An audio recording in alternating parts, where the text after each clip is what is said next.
How do you implement the no contact rule if you have children together? This video is for married people or couples who are dating who do have kids together and they want to save the relationship. So that's who I'm talking to here. If you don't want to save the relationship, then this is not going to apply to you. But if you do want to save the marriage or the relationship, then this video is going to be very helpful.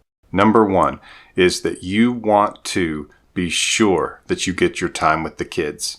That means that you make sure that time is split evenly. And of course, I'm assuming you actually want to be with your kids and you want custody. God forbid there was a divorce or breakup. But the reason I'm telling you this is because if it does go to legal proceedings, a judge or jury, however this plays out, will look at the time that you spent with the kids. And even if it was out of your control, they can try to establish, and I'm talking about the opposing lawyer, can try to establish what's called precedent, meaning what is it typically in terms of the time you spend with the kids. And they will try to apply that to you as your desire to be a parent and your ability to be a parent.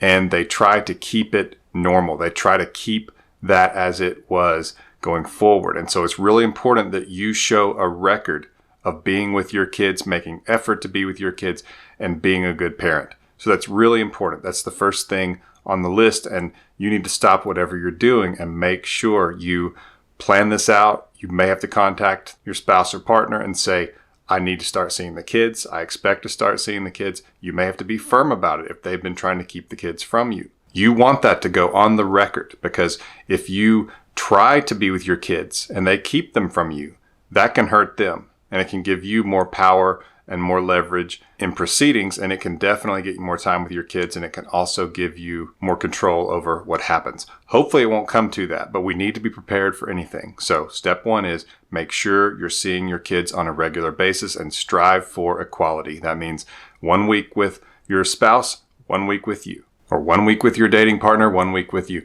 You want to make sure that you are showing that you want to be a parent and that you are being a parent and that you have the ability, means you have a place for them to stay. They can stay the night, that you're not too busy. You want to show that because we don't know what the future holds. And I want you to make sure that you get to be with your kids and that they get to be with you. That's very important. Fatherless homes especially produce children who don't do well in the world. They experience more depression. They're victims of violent crimes more often. They're more likely to commit a violent crime. They're more likely to be depressed. They're more likely to do poorly academically, and they're more likely to get into a bad relationship or a bad marriage that doesn't work out and can even be abusive towards them. So it's very important that you are in the life of your kids as much as possible. Number two, most of the conversations that you will have with your spouse should be about your kids, shared property, pets, or business you have together. That's going to be things that you can talk to them about politely and calmly. And you need to make sure that you do not start any fights as best you can, that things stay peaceful. And you can even work in some playfulness, some jokes, maybe some inside jokes or inside stories that you can refer back to casually. Don't make that the highlight, but if it fits, you can do that. And so you want to give a report basically to your spouse or your partner. Tell them about what's going on with the kids, how they've been feeling, grades in school, their behavior, activities you've been up to, any health concerns at all. Because again, you want to be careful. You may have to show these to a judge at some point and show that you're a good parent. So really be careful. These next few seconds are for the married people. You can use these conversations about the kids, business, shared property, that kind of thing, to act as a starting point to where the two of you can have some conversations, maybe about things from the past that are pleasant, inside jokes, inside stories like I mentioned. Also, you could even say, I'm drinking from the coffee mug you got me. It still works. Good job. Kind of playful like that, but you're bringing up elements of the relationship. And you also want to look for points of agreement. So for example, in talking about the kids, you could say, we really did a good job with them, or we make good babies. You're just trying to find a point of unity where you can say, we did this well. It's a moment where you two can kind of have together and celebrate what you two have done together. And so it could be something about the business maybe. And though I encourage you to be careful with this, you can also reference the divorce or the separation or whatever's going on as saying, we really made a mess, didn't we? Even though that's a negative, You are still speaking of the two of you in we. You're together.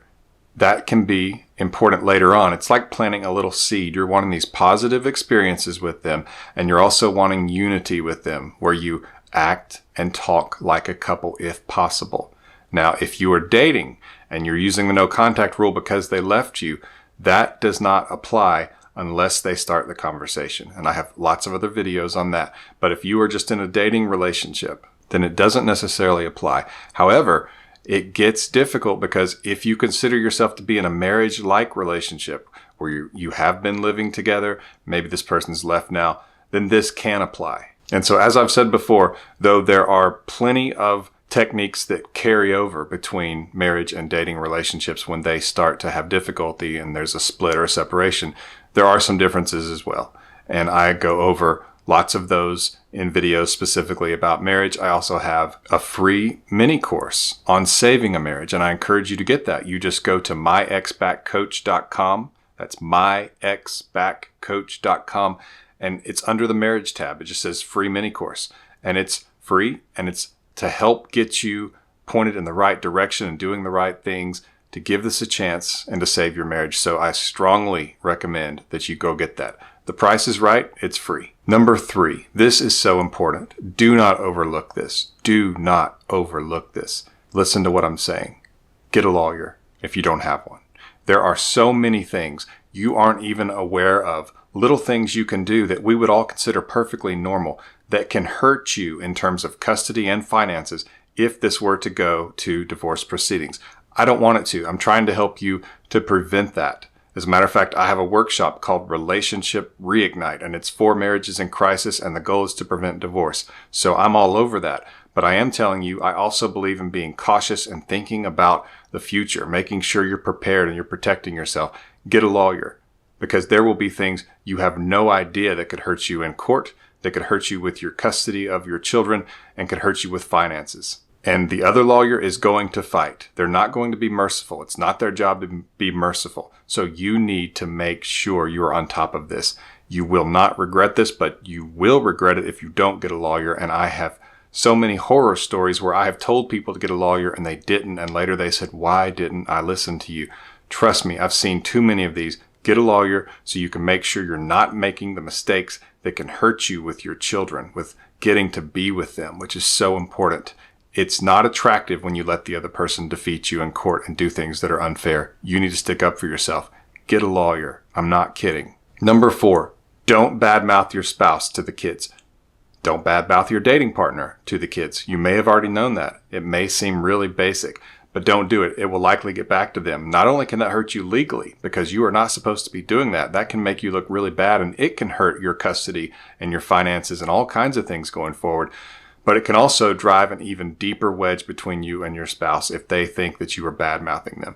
Don't do it. And that applies to marriage and dating relationships. Don't talk bad about the spouse. As a matter of fact, demand respect. If they are complaining about your partner or spouse, correct them. Say, you be respectful of your mother. You be respectful of your father. That's what they need from you as a parent. They need to know that even though this is going on, that you still expect them to respect their parent. This is also an opportunity, if you correct your kids, to say something positive about your spouse or your partner. And I suggest that you do that. Try to be a positive source, because that will get back to your spouse or your partner, and they can actually feel more connection with you and warmth. They could actually start to want to work on this just because of that over time. It's not a magic bullet, but if they know that you are speaking positively of them to the kids, that you're making sure the kids respect them, it can only help. Because being a good parent while also being a good spouse or partner, even in this situation, is going to help you. So keep that in mind. Don't badmouth your spouse or your partner to the kids. Before I get to number 5, please subscribe to this channel so you can be notified when I have more videos like this on relationships, breakup, marriage, attraction, and love dynamics. And be sure to get my free mini course at myexbackcoach.com under the marriage tab. It's a free course on saving a marriage. I'll also link to it in the description below. Number 5 may be the most strategic one, but it's where, along with your kids, you can plan events that your spouse or partner is welcome and even invited by the kids to attend. And that can be birthday parties, ballet recitals, baseball games, soccer games, family reunions. That one could be awkward, but I've seen it work. And your kids can be the ones to actually tell the spouse about it or the partner and say, we want you to be there.